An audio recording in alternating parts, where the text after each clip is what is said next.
नमस्ते दोस्तों, आज हम एक बार फिर आपके बीच लेकर आए हैं एक प्रेरणादायक कहानी। आपकी प्रिय वस्तुएं होती है आपके दुख का कारण।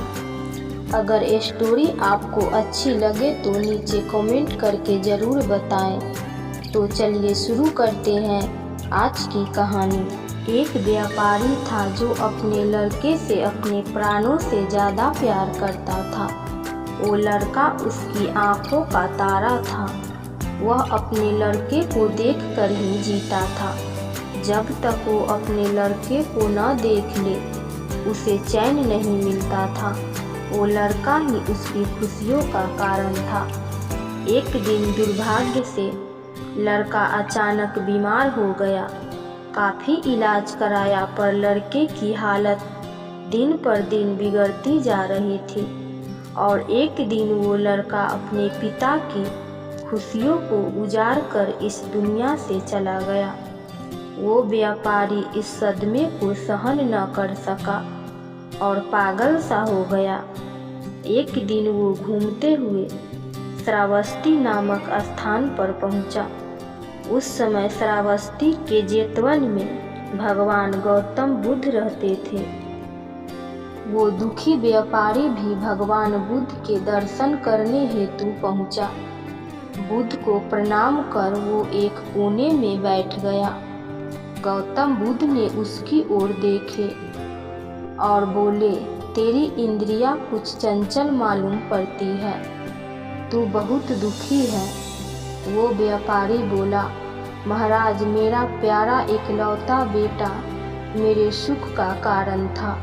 मेरी इस सुख की दुनिया को उजाड़ कर इस दुनिया से चला गया।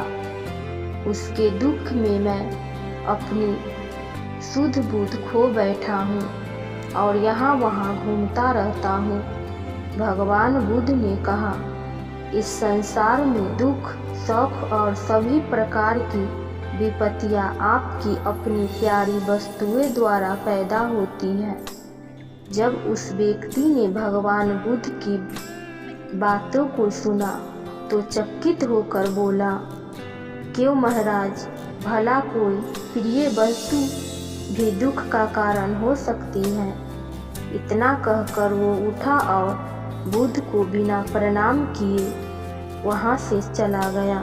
कुछ दूर चलते चलते उसे कुछ जुआरी दिखे जो जुआ खेल रहे थे। वो व्यापारी उन जुआरियों से निंदा करते हुए बोला, सुनो, गौतम को देखो, वो कहते हैं कि इस संसार में सभी प्रिय वस्तु दुख का कारण होती है। दुनिया में जितने भी शौक और विपत्ति है वो अपनी प्रिय वस्तुओं के कारण ही है। मुझे तो उनकी बात पर बिल्कुल भी विश्वास नहीं है। सभी जुआरियों उसकी बात सुनकर हंसने लगे और उनमें से एक बोला, तुम सही कह रहे हो। प्यारी वस्तु तो सुख और आनंद के लिए है। उनमें दुख और शोक की कल्पना करना तो मूर्खता वाली बात है। जुआरियों को अपनी बात का समर्थन करते देख वो व्यापारी बहुत खुश हो गया। बस वो समझ गया कि वो ठीक है और गौतम बुद्ध गलत है। अब तो वो सबसे जाकर गौतम बुद्ध की बुराई करता।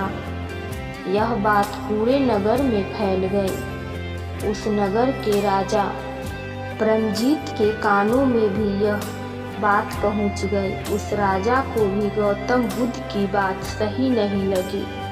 उसने कई विद्वानों से इस बात पर चर्चा की पर सभी ने कहा, ऐसा नहीं हो सकता।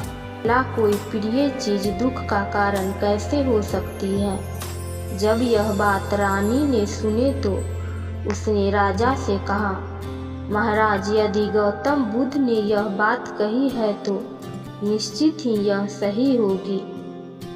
रानी के ये बात सुनकर राजा क्रोधित स्वर में बोला, गौतम जो भी कहता है तू बस उसकी बात का गुणगान ही किया करती है। ये सब तेरा भ्रम है। तुझे एक भ्रम के रास्ते पर जानबूझकर भटकते हुए देखकर मेरी आंखें जाली जा रही है। हट जा यहाँ से।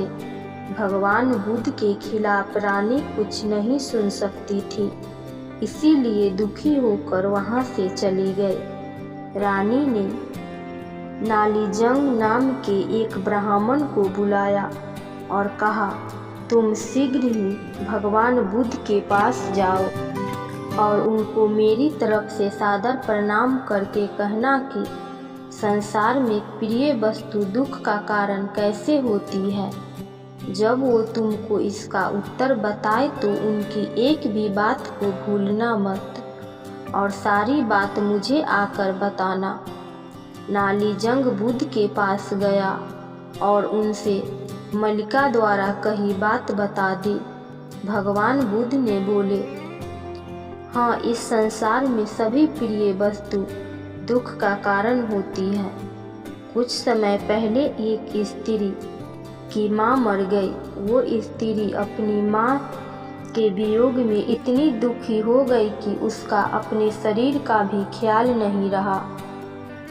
वो फूलों से, पेड़ों से आते जाते राहगीरों से यही पूछती कि तुमने मेरी माँ को देखा है। ऐसा इसीलिए हुआ क्योंकि वो स्त्री अपनी माँ से बेहद प्रेम करती थी। बुद्ध आगे बोले, इसी तरह से एक स्त्री अपने मायके गई। उसके भाई उसकी शादी किसी दूसरे से करवाना चाहते थे और उस स्त्री को मजबूर कर रहे थे, पर वो स्त्री अपने पति से बहुत प्यार करती थी और उसका पति भी। पर उस स्त्री के भाइयों को यह विवाह अनुचित लगता था। एक दिन वो स्त्री किसी तरह अपने पति के पास पहुंच गई। उसके पति ने कहा कि हम इस दुनिया में नहीं मिल पा रहे हैं, लेकिन स्वर्ग में तो जरूर मिलेंगे, कहकर अपनी पत्नी को मार दिया और खुद भी आत्महत्या कर लिया। नालीजंग बुद्ध की सभी बातों को सुनकर और बुद्ध की आज्ञा लेकर रानी के पास पहुंचा और उन्हें सारी बात बताई। रानी प्रसन्न होकर राजा के पास पहुंची और उसे सारी बात बताई कि संसार में प्रिय वस्तुएं दुख का कारण कैसे होती हैं। रानी की बात सुनकर राजा प्रसन्न होकर उसे देखने लगे। रानी आगे बोली, महाराज, आपके प्रिय पुत्री बृजमणि आपको प्यारी लगती है न?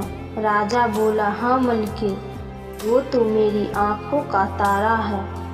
तब रानी ने कहा, यदि बृजमणि के जीवन पर किसी विपत्ति का आक्रमण हो तो क्या आप दुखी नहीं होंगे?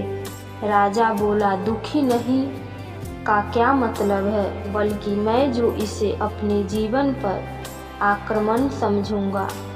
इसी तरह रानी ने राजा को प्रिय लगने वाले मंत्री, सेनापति, राजगुरु आदि के संबंध में भी पूछा। इस पर राजा ने वही उत्तर दिया कि उनके जीवन पर यही विपत्ति आई तो उन्हें दुख ही नहीं होगा, बल्कि उन्हें अपने जीवन का भी अंत मालूम होगा। रानी मुस्कुराते हुए बोली, महाराज, अब तो आपको गौतम बुद्ध की बात समझ में आ गई होगी। राजा चौकन्ना होकर सोचने लगा और बोला, गौतम बुद्ध हमेशा सही उपदेश देते हैं। मेरी आंखें खुल गई। इसके बाद राजा भी भगवान बुद्ध का वंदन करने लगा।